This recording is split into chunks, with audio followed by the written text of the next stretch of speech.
नमस्कार, आदाब, सत श्री अकाल। मैं हूं आपका दोस्त, आपका होस्ट शुभेंद्र चौहान। आप लोगों का स्वागत करता हूं ज्योग्राफी के प्रीवियस ईयर के सेशन के अंदर, जहां पर हम लोग प्रीवियस ईयर के क्वेश्चंस के ऊपर चर्चा करेंगे ज्योग्राफी से रिलेटेड, जिससे के बाद में आपको समझ में आएगा कि क्या अभी तक का ट्रेंड रहा है।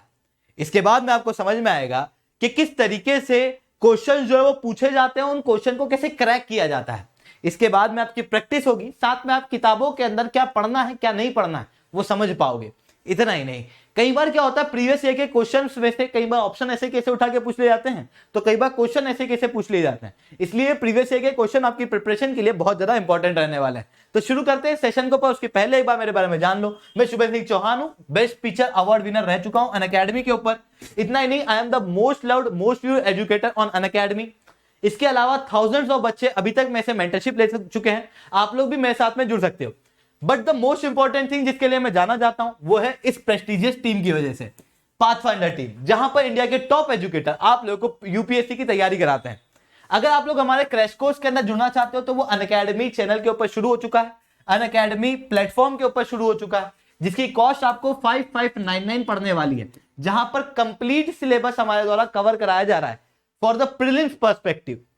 इतना ही नहीं दोस्तों, ये टीम प्रेस्टिजियस क्यों है? क्योंकि हमारे साथ में कई सारी स्टोरीज जुड़ी हुई हैं। अनअकैडमी प्लेटफॉर्म पे हम लोगों ने कई सारे टॉपर्स दिए हुए हैं। Top third, fourth, sixth rank जो है वो इस प्रेस्टिजियस टीम के द्वारा दी गई है। अगर आप लोग मेरे साथ में रेगुलर जुड़ना चाहते हो तो आप लोग SRC10 टेलीग्राम ग्रुप के ऊपर मेरे साथ में जुड़ सकते हो। मेरे क्लास की अपडेट पीपीटी PDF आपको यहाँ पे मिल जाती है।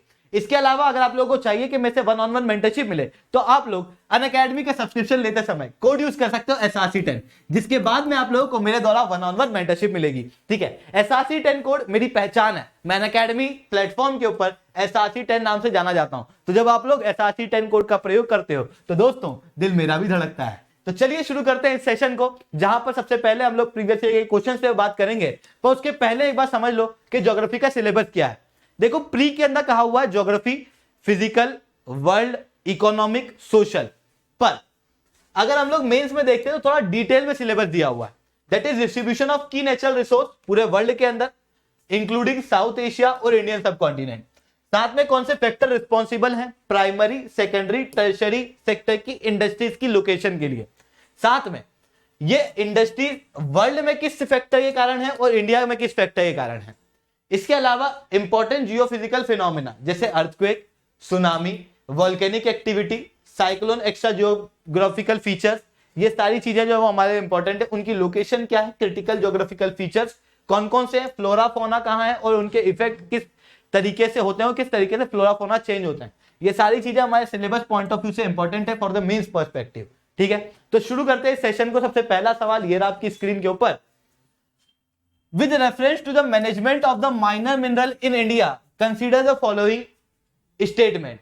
सैंड जो है वो एक माइनर मिनरल है according to the prevailing law in the country. State government जो है उसके पास में पावर है कि वो ग्रांट कर सकता है mining leases of the minor mineral, but power regarding the formation of rules related to the grant of the minor mineral lie with the central government. State government has the power to frame the rules to prevent illegal mining of the minor mineral। इनमें से कौन से statement सही है? 1 and 3, 2 and 3, 3 only, 1 2 3। वापस से एक बार option Hindi में रिपीट कर देता हूं। सैंड जो है वो एक प्रकार का माइनर मिनरल है। अभी के कानूनों के अनुसार जितने भी माइनर मिनरल्स होते हैं उनकी माइनिंग की लीज स्टेट गवर्नमेंट देती है, पर उनके रूल जो है वो सेंट्रल गवर्नमेंट बनाती है। स्टेट गवर्नमेंट जो है उसके पास में पावर होती है कि वो नियम बना सकती है इलीगल माइनिंग के खिलाफ फॉर द माइनर मिनरल्स। इनमें से कौन से स्टेटमेंट सही हैं? 1 3, 2 3, 3 ओनली, 1 2 3। कम ऑन फास्ट, नीचे कमेंट करके आपको अपना आंसर जो है वो देना है, मैं वेट कर रहा हूं।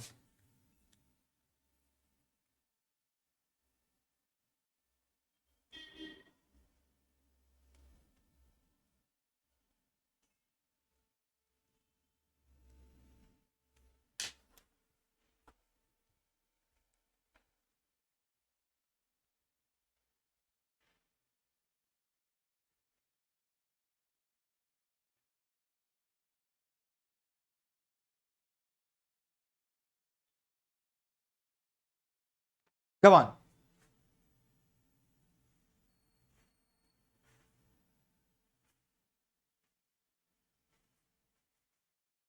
ठीक है, तो देखो अब समझने की कोशिश करते हैं कि यहां पर मैटर क्या है।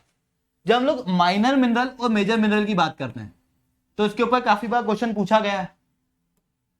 अब माइनर मिनरल और मेजर मिनरल होते क्या है, तो देखो एमएमडीआर एक्ट के अनुसार कुछ मिनरल माइनर मिनरल घोषित किए जाते हैं सेंट्रल गवर्नमेंट द्वारा, उन्हें कहा जाता है माइनर मिनरल। पर वहीं जो मिनरल माइनर मिनरल घोषित नहीं किए हुए हैं उन सबको मेजर मिनरल मान लिया जाता है। अब जो माइनर मिनरल होते हैं उनके ऊपर रूल्स, रेगुलेशन, नियम, ये सब कुछ कौन बनाती है, वो बनाती है सेंट्रल स्टेट गवर्नमेंट। मतलब माइनर मिनरल को कंप्लीट रूप से स्टेट लिस्ट में कंसीडर किया जाता है। इसकी इलीगल माइनिंग वगैरह को रोकने के लिए नियम भी स्टेट गवर्नमेंट बनाएगी। सेंट्रल गवर्नमेंट कहीं पे काम करेगी तो करेगी मेजर मिनरल के लिए। इतनी बात समझ पा रहे हो? अब जरा सा ऑप्शन में देखो तो आप प्राप्त करोगे कि सेकंड ऑप्शन तो गलत ही हो गया। क्यों? क्योंकि ये कह रहा है कि नियम माइनर मिनरल के सेंट्रल गवर्नमेंट बनाती है, ऐसा तो ही नहीं। तो सेकंड ऑप्शन गलत है। यहां से सेकंड ऑप्शन आपका गलत होता है तो बी और डी हट जाता है, 50-50% की प्रोबेबिलिटी पे आ गए। ठीक है, थर्ड ऑप्शन जो है इसे समझ में आ रहा है तो करेक्ट, इसको पढ़ने की जरूरत ही नहीं है। फिर भी कंफर्मेशन के लिए एक बार पढ़ लो तो आप पाओगे कि वो भी सही है कि स्टेट गवर्नमेंट नियम बनाती है इलीगल माइनिंग को रोकने के लिए फॉर द माइनर मिनरल, सही है। वहीं फर्स्ट ऑप्शन, क्या सैंड एक माइनर मिनरल है, तो हाँ है। ठीक है, और अगर मतलब नहीं भी पता है, यहां पर समझ नहीं आ रहा है तो 50-50 होता है तो हम लोग क्या करते हैं, दोनों में से एक तुक्का मार लेते हैं। क्यों? क्योंकि मैंने आपको पहले ही बताया था पिछले सेशन के अंदर कि जब भी 50-50 की परसेंट की प्रोबेबिलिटी होती है तो क्या होता है, देखो ऐसे कई सारे क्वेश्चन होते हैं पेपर के अंदर, जो 100 क्वेश्चन होते हैं उनमें से लगभग 10 से 15 क्वेश्चन आपको ऐसे मिलेंगे जहां पर आप कंफर्म होगे कि इन दोनों में से एक है, पर कौन सा है पता नहीं। अब जब वहां पर आप कोई सा भी एक आंसर टिक मारोगे तो अकॉर्डिंग टू द प्रोबेबिलिटी देखा जाए तो वो हमेशा पॉजिटिव में मार्क्स देता है। ये कई सारे लोग इस तरीके को यूज करते हैं। जैसे मान लो 10 क्वेश्चन है जो गलत है, 10 क्वेश्चन है जिसके अंदर आपको कंफ्यूजन है, ठीक है, उसके अंदर आपने तुक्के मार दिए, 50-50% की प्रोबेबिलिटी। ठीक है, वो याद रखना, ऐसा नहीं करना कि चारों के अंदर तुक्के मार रहे हैं या 3 अगर कंफ्यूजन है उसमें तुक्के मार रहे हैं, उसमें नहीं मारना। जब 2 में कंफ्यूजन है तो मारना, उसमें भी लॉजिक लगाना कि ये नहीं हो सकता, ये हो सकता है, उसके अनुसार मार देना, इनको छोड़ के मत आना। इसके अंदर से मान लो कि आपके 3 सही हो जाते हैं, बाकी 7 गलत हो जाते हैं। 7 इंटू 2/3 करना और 3 इंटू 2 करना तो 6 माइनस 14/3, तो आप प्राप्त करोगे कि आपका जो ओवरऑल रिजल्ट आ रहा है वो पॉजिटिव है। ठीक है, तो ऐसा हम लोगों को जनरली देखने को मिलता है क्योंकि 10 में से 3 एक क्वेश्चन जो है वो 50-50% की प्रोबेबिलिटी में सही हो ही जाता है। ठीक है, तो इसलिए ऐसे क्वेश्चन को छोड़ के मत आना जहां पर 50-50% का कंफ्यूजन है। ठीक है, वैसे सैंड एक माइनर मिनरल होता है, कई बार अपन पढ़ते भी हैं, है ना, मतलब बेसिक चीजें जो एनसीईआरटी और कई सारी किताबों के अंदर दी हुई है उसकी बेसिक के अंदर ये sand is a minor mineral, तो उसे आप कर सकते थे वैसे क्वेश्चन को। इसको तो सही आंसर है 1 और 3। ठीक है, मतलब ए।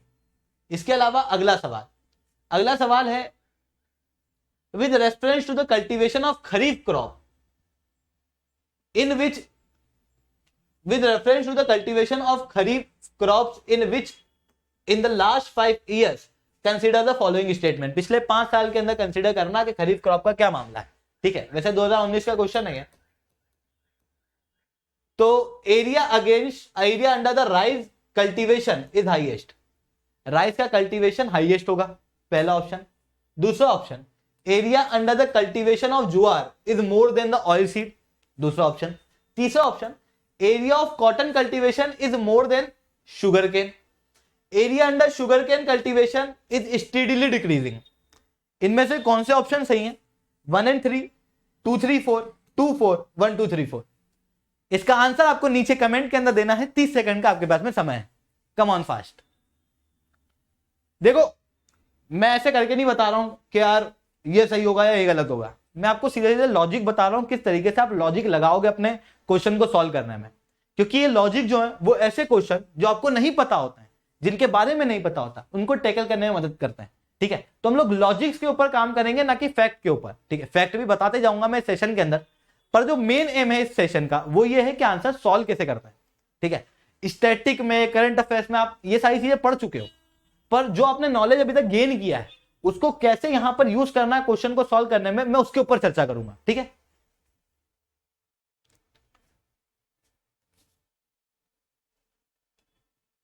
कम ऑन फास्ट, रिकॉर्डिंग है ना। चलिए तो समझते हैं इसका आंसर क्या हो सकता है। देखो खरीफ क्रॉप कहा है, खरीफ क्रॉप की अगर हम लोग बात करते हैं तो गेहूं होगा कि चावल होगा? खरीफ क्रॉप में गेहूं आएगा कि चावल आएगा? खरीफ, पानी गिरने की वजह से फसल खराब हो जाती, खराब खरीफ, पानी के समय पे होने वाली फसल, ठंड के समय नहीं। खरीफ क्रॉप यानी कि राइस, ठीक है। राइस होगा तो आपको पता है कि भारत के अंदर कौन सी दो डोमिनेटेड क्रॉप है, वीट और राइस। खरीफ का समय पे राइस, रबी समय पे वीट। तो इसके अनुसार अगर देखा जाए तो ये तो लॉजिक ही बता रहा है कि राइस जो है वो सबसे ज्यादा कल्टीवेशन में रहेगा, तभी तो क्रॉप डाइवर्सिफिकेशन की बात करेंगे, ग्रीन रिवॉल्यूशन। तो पहला ऑप्शन तो सही है, पहला ऑप्शन सही है। तो फिर वापस अपन 50-50% की सिचुएशन पे आ गए, ठीक है। यहां से आप आंसर जो है वो आसानी से लगा सकते हो।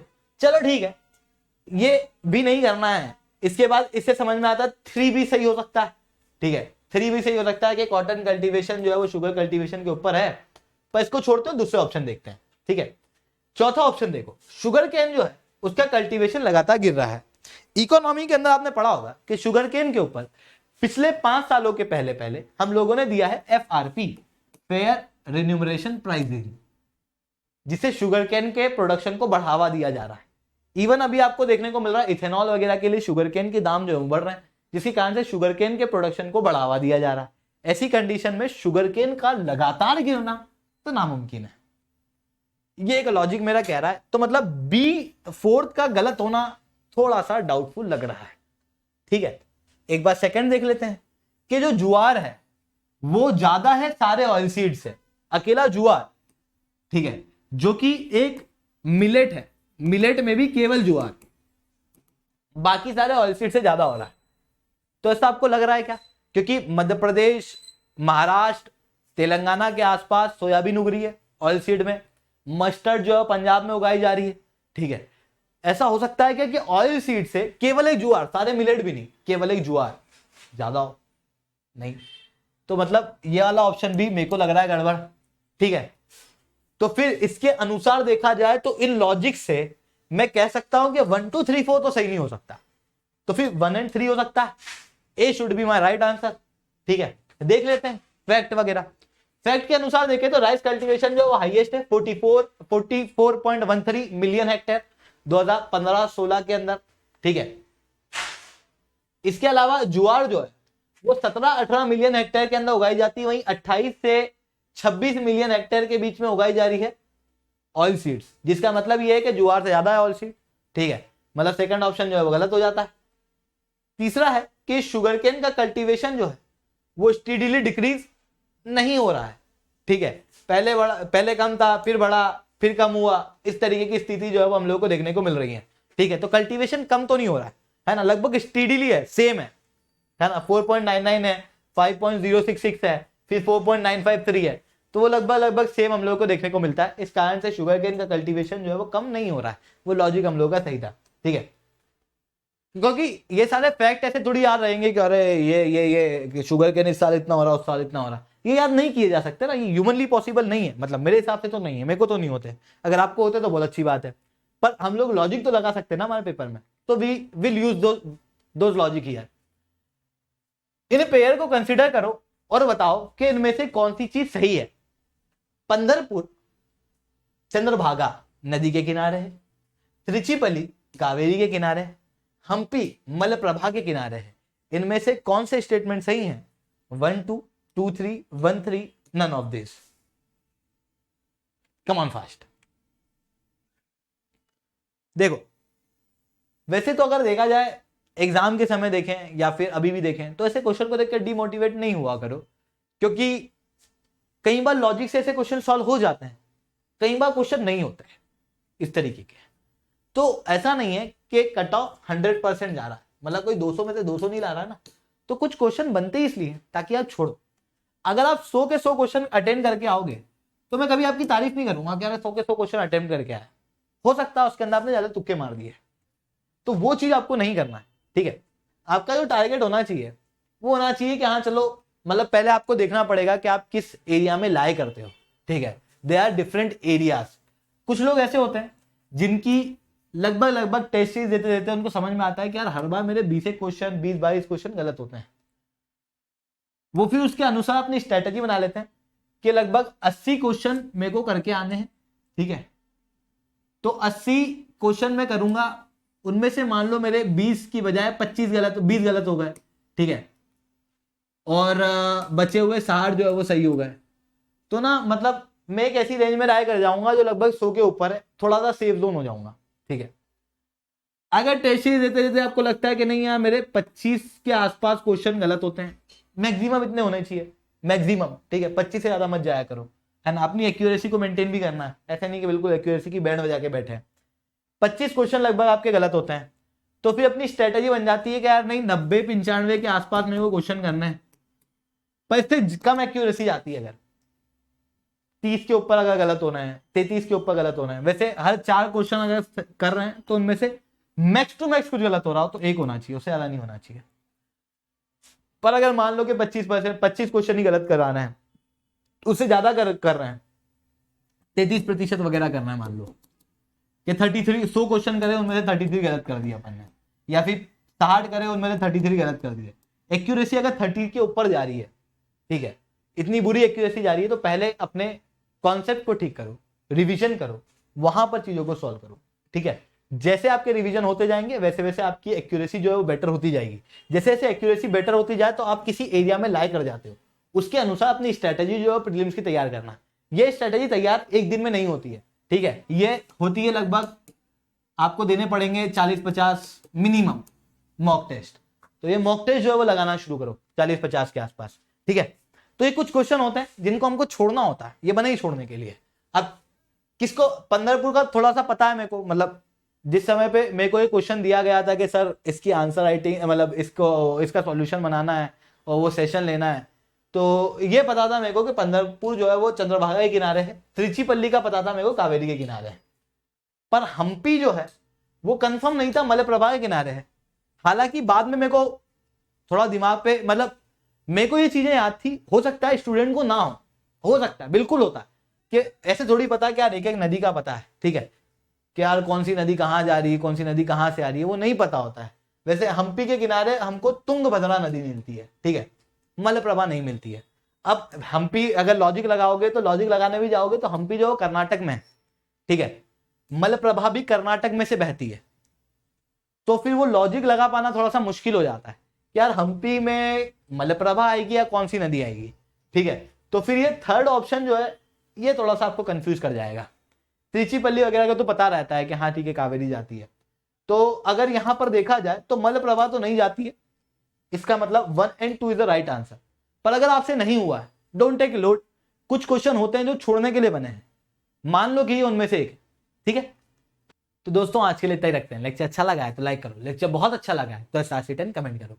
अगर आप लोग रेगुलर मेरे साथ में जुड़ना चाहते हो तो आप लोग SRC10 टेलीग्राम ग्रुप के ऊपर मेरे साथ में जुड़ सकते हो। मेरे क्लास की अपडेट, PPT, PDF सब कुछ आपको यहाँ पे मिल जाता है। इसके अलावा अगर आप लोगों को अनअकैडमी का सब्सक्रिप्शन लेना है तो आप SRC10 कोड का प्रयोग कर सकते हैं, जिसके बाद में आप लोगों को मेरे द्वारा 1-on-1 मेंटरशिप मिलेगी। अनअकैडमी का सब्सक्रिप्शन लेने के बाद में आपको क्या बेनिफिट मिलेंगे, आप क्लास के अंदर डाउट पूछ सकते हो हाथ खड़ा करके आवाज के जरिए, ठीक है। लाइव सेशन होते हैं यहाँ पर, साथ में फ्लेक्सिबल कोर्स होते हैं। यहाँ पर अलग अलग एजुकेटर जो है पढ़ाते हैं, इंडिया के टॉप एजुकेटर आपको देखने को मिलेंगे, है ना। नोट्स जो है वो आपको सब्सक्रिप्शन के अंदर दिए जाते हैं कि 20 किताबें आपको दी जाती है। कंप्लीट कवरेज आपको एक ही सब्सक्रिप्शन के अंदर मिलता है, आपको अलग अलग सब्सक्रिप्शन लेने की जरूरत नहीं पड़ती है, यानी कि सारे सब्जेक्ट आपको एक साथ पढ़ाए जाते हैं। लाइव मेंटरशिप दी जाती है, आपको अलग अलग मेंटर असाइन किए जाते हैं जो इन क्लास आपको मेंटरशिप देंगे। साथ में डेली आंसर राइटिंग प्रैक्टिस कराई जाती है, यानी कि आपकी कंप्लीट प्रिपरेशन जो है वो अनअकैडमी द्वारा कराई जाती है। साथ में ये प्लेटफॉर्म एक्सपीरियंस प्लेटफॉर्म है, लगभग 8 साल से ये प्लेटफॉर्म जो है पढ़ा रहा है बच्चों को, जिसके बाद में जो कमियां हैं उसको सुधार के अब आगे आ चुका है। इसको कमियों को सुधारने की जरूरत नहीं। इसके अलावा कई सारे प्लेटफॉर्म है जो अभी नए नए बन रहे हैं, ठीक है। अभी उनको समय लगेगा अपने आप को एडजस्ट करने में, अपने लूप होल्स को ठीक करने में, फिर उनको आगे बढ़ाने में, ठीक है। तो वो मतलब वो ठीक करेंगे, आपका रिजल्ट बिगड़ेगा, आपके पास में इतना समय नहीं है कि अपना रिजल्ट बिगाड़ो। तो एक रिलायबल प्लेटफॉर्म को चूज करो, अनअकैडमी को चूज करो। अनअकैडमी के ऊपर 20% तक का डिस्काउंट जो है वो अभी अवेलेबल है। अगर आप लोग कोड यूज करोगे SRC10 तो। ठीक है, तो जाओ सब्सक्राइब करो, SRC10 कोड का प्रयोग करो। आज के लिए इतना ही दोस्तों, जय हिंद जय भारत।